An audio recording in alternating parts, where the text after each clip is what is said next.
Meskipun jalan penuh kesukaran, ku selamat sebab dihantar Tuhan. Berikan kasih agar hidupku Tuhan, mencahayakan sinar kasih-Mu. Meskipun dunia coba menceraikan, ku tinggal setia kepadamu. Berikan rahmat yang menguatkan aku di hadapan segala pencobaan. Bila kesusahan menimpaku, ku tak takut karena dekat Tuhan.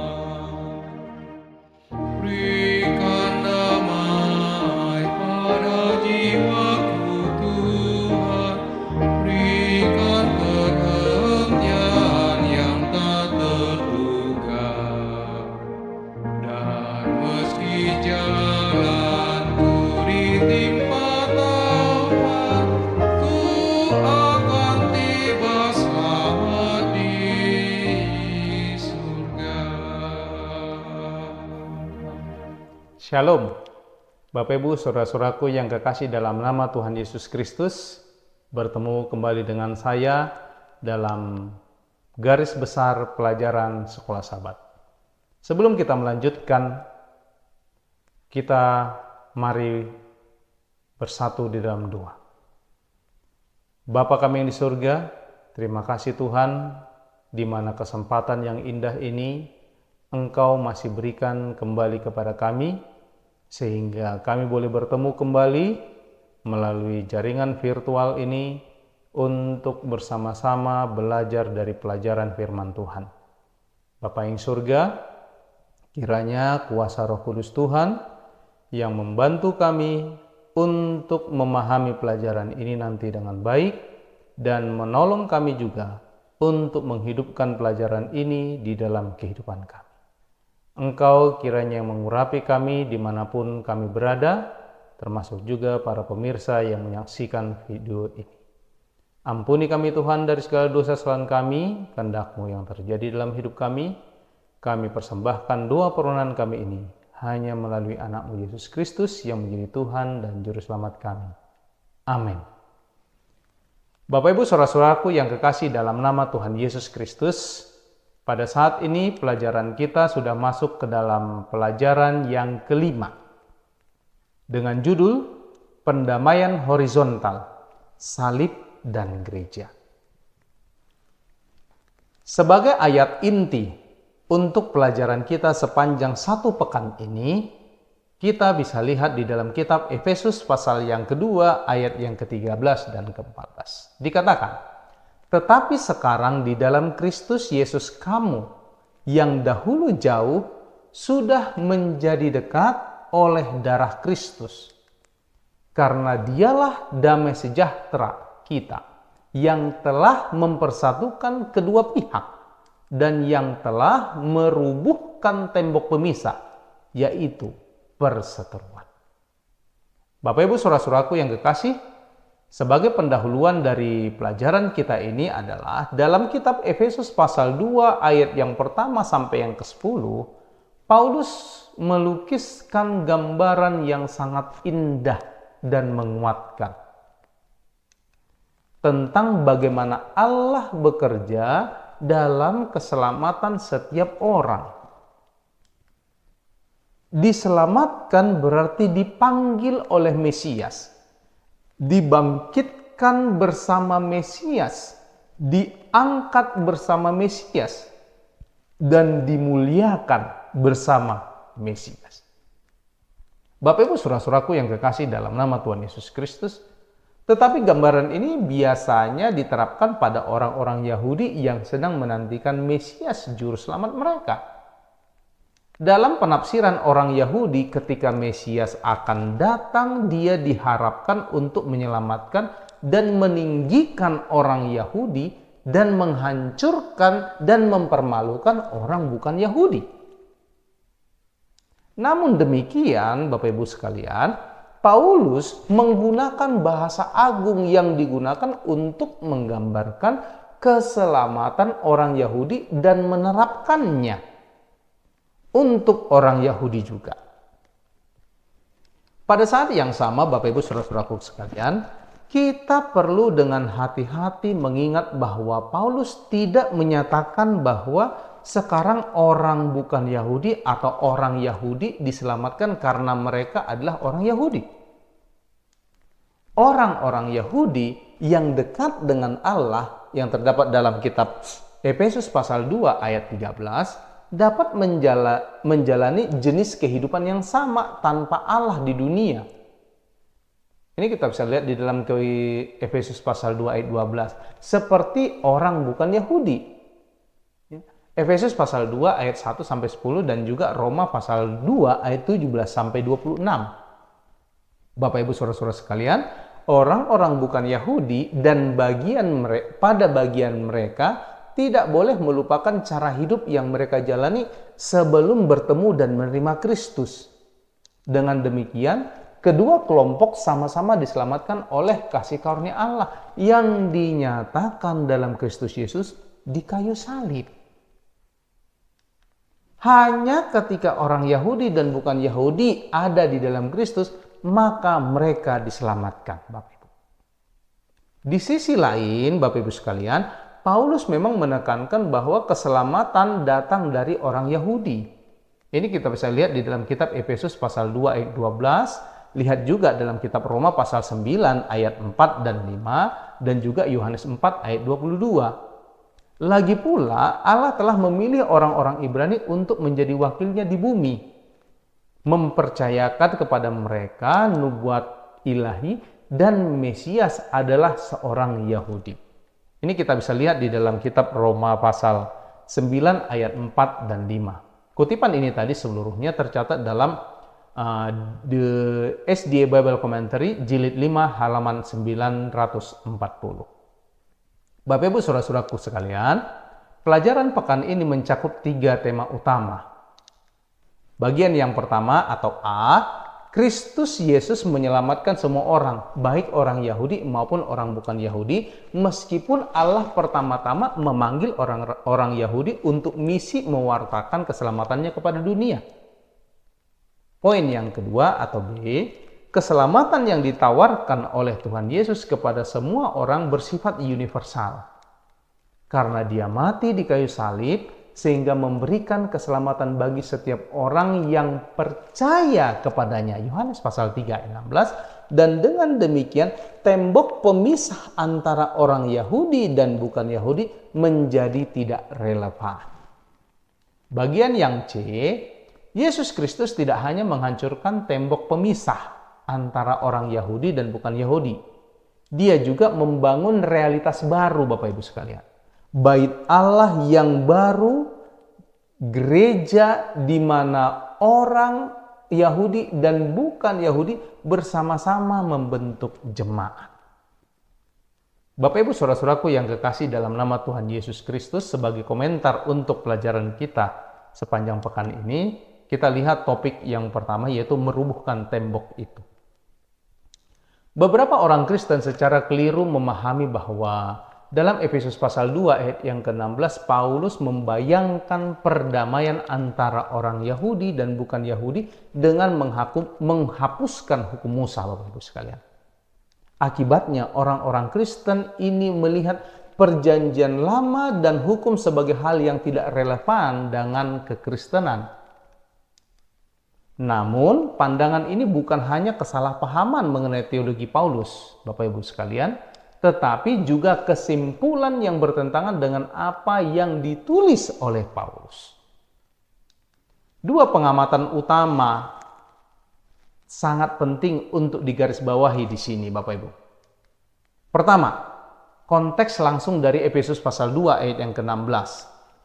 memang menunjuk pada gagasan bahwa orang-orang bukan Yahudi yang ingin bergabung dengan umat Allah menghadapi tembok yang menghalangi mereka untuk melakukannya. Tembok pemisah ini merupakan tragedi karena Allah telah memanggil Israel kepada kasih karunia-Nya dan memberi mereka misi untuk mewartakan kasih karunia-Nya kepada dunia, Bapak Ibu sekalian. Namun orang Israel mengacaukan panggilan mereka untuk mengalami kekudusan yang dianugerahkan oleh kasih karunia dengan isolasionisme dan elitisme. Dengan demikian, mereka gagal memenuhi misi Allah bagi mereka.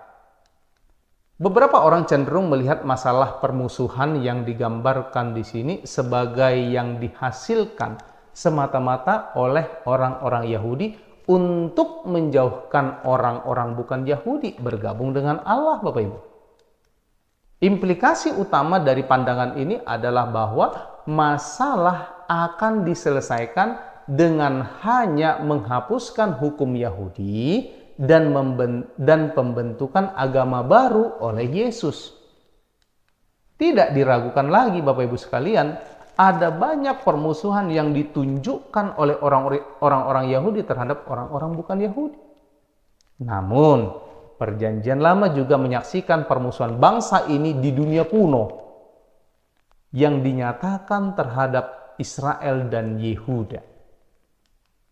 Paulus bagaimanapun tidak terlibat di sini dalam proyek rekonsiliasi internasional tradisional dari dua kelompok orang berdasarkan pada kesamaan pada pandangan, kompromi di kedua sisi, dan keputusan politik saling toleransi.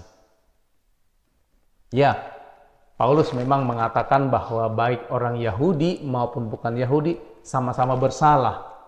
Tetapi Paulus tidak mengatakan bahwa masalah utama dari kedua kelompok orang ini hanya terletak pada permusuhan di antara mereka atau kurangnya menemukan kedamaian dalam cara hidup bersama di dunia.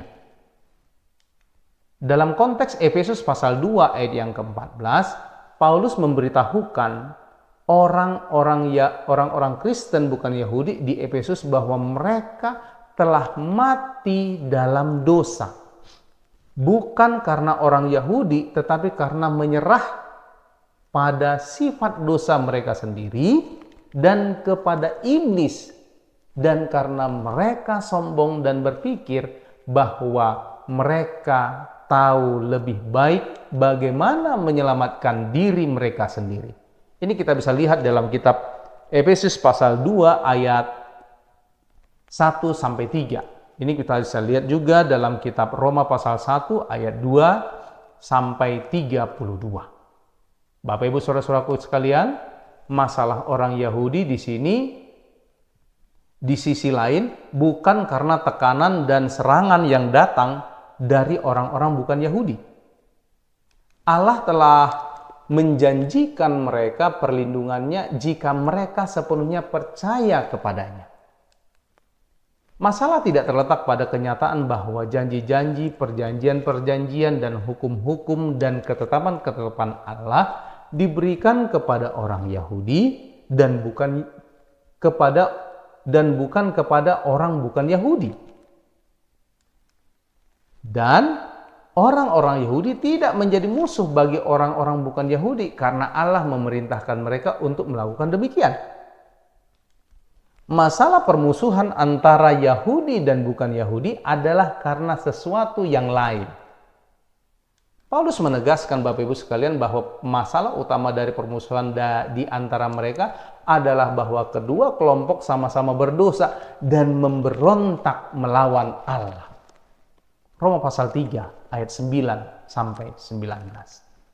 Sementara jalan bukan Yahudi menuju keselamatan selalu melalui perbuatan, atau begitulah menurut mereka, orang-orang Yahudi menerima wahyu keselamatan Allah melalui kasih karunia. Namun pada zaman Yesus perbedaan antara orang Yahudi dan bukan Yahudi bukan lagi kasih karunia Yahudi versus perbuatan bukan Yahudi. Sebaliknya, Sekarang mereka bertengkar tentang pekerjaan siapa yang dapat mencapai keselamatan. Sementara orang-orang bukan Yahudi berpikir bahwa inisiatif, perbuatan, dan gaya hidup heroik mereka menempatkan mereka di jalan menuju keselamatan umat manusia. Orang-orang Yahudi berpikir bahwa mereka lah yang berada di jalan menuju keselamatan mereka karena kepatuhan ketat mereka kepada ajaran mereka menggenapi hukum yang telah Allah berikan kepada mereka. Roma pasal 9 ayat 31 dan 32, lalu Roma pasal 10 ayat yang ketiga. Bapak Ibu saudara-saudaraku yang kekasih, permusuhan itu kemudian dangkal dan pura-pura. Di bawah penjelasan yang panjang, baik orang Yahudi dan bukan Yahudi adalah satu dan sama. Pemberontakan yang berdosa melawan kasih karunia Allah. Roma pasal 1 ayat 21 dan Roma pasal 2 ayat 4 dan 5. Masing-masing kelompok mengklaim mereka akan diselamatkan oleh perbuatan mereka, Bapak Ibu sekalian. Orang-orang Yahudi dan bukan Yahudi memperebutkan agama perbuatan. Pada dasarnya, agama Yahudi telah menjadi bukan Yahudi dalam sifat. Karena alasan inilah Yesus sekian lama menentang orang-orang Yahudi karena jatuh ke dalam legisme dan salah tafsir akan kitab suci. Matius pasal 23. Kemudian menyatakan kepada para pemimpin bahwa rumahmu ini akan ditinggalkan. Matius pasal 23 ayat 38. Bapak Ibu saudara-saudaraku yang kekasih, Allah telah memanggil Israel untuk menjadi penjaga dan pewarta agama kasih karunia kepada dunia. Panggilan dari dan kepada kasih karunia ini adalah identitas dan misi Israel, Bapak Ibu sekalian. Karena alasan inilah, saudara-saudaraku, Paulus berjuang keras untuk mempertahankan kasih karunia di dasar agama Kristen. Surat-suratnya kepada orang-orang di Galatia atau bukan Yahudi dan kepada orang-orang Ibrani yaitu Yahudi adalah panggilan yang penuh semangat kepada kekristenan untuk menghindari jalan bangsa Israel dalam kesalahan yang paling berat. Yang kedua, Bapak Ibu sekalian, sebagai akibatnya, solusi Paulus untuk masalah krusial ini bukanlah negosiasi sosial atau politik, di mana hukum perjanjian lama harus dikompromikan sebagian atau seluruhnya untuk memberi ruang kepada atau bagi orang bukan Yahudi untuk didamaikan dengan orang Yahudi. Sebaliknya, Paulus memanggil kedua kelompok untuk meninggalkan posisi mereka yang bercokol dalam ketergantungan mereka pada perbuatan dan menerima kasih karunia Allah di dalam Yesus Kristus. Ketika masing-masing kelompok ini akan menerima kasih karunia Allah untuk diperdamaikan dengan Allah, Bapak Ibu sekalian, mereka akan menemukan diri mereka dalam alam persatuan kerajaan Allah. Mereka akan mendapati diri mereka menjadi bagian dari umat Allah, warga kerajaan dan anggota keluarga yang sama. Efesus pasal 2 ayat 19, yaitu gereja. Jadi Bapak Ibu saudara-saudaraku sekalian, rekonsiliasi horizontal orang Yahudi dan bukan Yahudi terletak pada, pertama, mereka mengalami penebusan vertikal. Pendamaian ini dicapai melalui Kristus yang berinkarnasi untuk mendamaikan mereka berdua dalam satu tubuh dengan Allah melalui salib.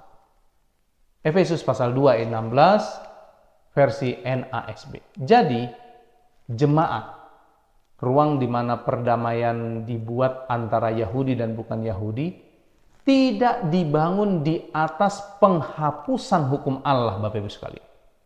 Karena itu adalah hukum kasih dan anugerah Allah. Yohanes pasal 14 ayat 15 dan Roma pasal 13 ayat 8 sampai 10. Jika Allah mendamaikan umat manusia dengan dirinya sendiri dengan membatalkan hukumnya sendiri, darah Yesus dan salib tidak akan diperlukan. Sebaliknya, Allah mendamaikan orang Yahudi dengan orang bukan Yahudi terhadap Dia dengan memanggil mereka semua kembali kepadanya dan menyelamatkan mereka semua melalui Kristus yang sama dan Roh yang sama. Efesus pasal 2 ayat 16 dan 18. Bapak Ibu saudara-saudaraku yang kekasih, aplikasi kehidupan dari pelajaran kita sepanjang pekan ini kita bisa lihat. Yang pertama adalah setelah ribuan tahun sejarah hubungan antara orang Yahudi dan bukan Yahudi telah tidak menjadi relevan bagi banyak gereja Kristen. Kemungkinan besar jemaat kita sebagian besar terdiri dari orang bukan Yahudi dan mereka bahkan tidak memikirkan orang Yahudi. Namun sama seperti orang Yahudi, kita sebagai orang Kristen mungkin telah membangun tembok pemisah kita sendiri di antara kita, umat Allah, dan kelompok orang lain, tembok yang menjauhkan orang dari Injil. Bapak Ibu saudara-saudara sekalian, bagaimana agar jemaat dapat meruntuhkan tembok seperti itu dan di dalam Kristus? Poin yang kedua adalah beberapa orang mungkin menafsirkan runtuhnya tembok antara orang Yahudi dan bukan Yahudi berarti bahwa sekarang seharusnya tidak ada perbedaan antara jemaat dan dunia dan bahwa jemaat sekarang dapat hidup menurut standar dunia. Mengapa sikap ini tidak alkitabiah? Bagaimana sikap seperti itu dapat merugikan pengabaran Injil kepada semua orang? Mengapa panggilan untuk menegakkan kekudusan Allah dan untuk menjauhkan dosa dan gaya hidup berdosa dari jemaat merupakan panggilan yang benar? Poin yang ketiga, Bapak Ibu sekalian, beberapa orang Kristen mungkin memperhatikan bahwa tembok pemisah antara orang Yahudi dan orang bukan Yahudi didirikan oleh Allah sendiri, terutama ketika Dia menasihatkan orang Israel untuk memisahkan diri dari orang bukan Yahudi. Bagaimanapun juga Yesus sendiri menyatakan bahwa Allah telah memasang pagar di sekeliling Israel. Matius pasal 21 ayat 33 versi NASB. Selain itu Allah dengan tegas melarang orang Israel untuk menikah dengan orang dari bangsa lain. Kita bisa lihat itu dalam misalnya Ulangan pasal 7 ayat yang pertama sampai 6. Bahkan Paulus memperingatkan agar tidak menikah dengan orang yang tidak percaya. 2 Korintus 6 ayat 14. Mayoritas masyarakat kontemporer tampaknya memproyeksikan pandangan yang lebih inklusif dan tidak diskriminatif mengenai pernikahan antar agama. Bapak Ibu saudara-saudaraku, pertimbangkan pengamatan ini, bagaimana kita dapat menjelaskan penegasan Paulus bahwa Yesus meruntuhkan tembok pemisah antara orang Yahudi dan bukan Yahudi ketika Alkitab dengan jelas menyatakan bahwa Allah yang membangun tembok di sekeliling Israel. Sampai di sini pelajaran kita, Tuhan memberkati. Mari kita akhiri dengan bersatu di dalam doa. Bapa kami yang di surga, kami telah mendengarkan penjelasan garis besar pelajaran sekolah Sabat untuk sepanjang pekan ini. Biarlah kiranya kuasa Roh Kudus Tuhan yang membantu kami, agar apa yang kami dengarkan itu boleh tertanam dalam kehidupan kami. Kuasa Roh Kudus Tuhan juga kiranya yang memberkati seluruh pemirsa, dimanapun berada yang menyaksikan video ini.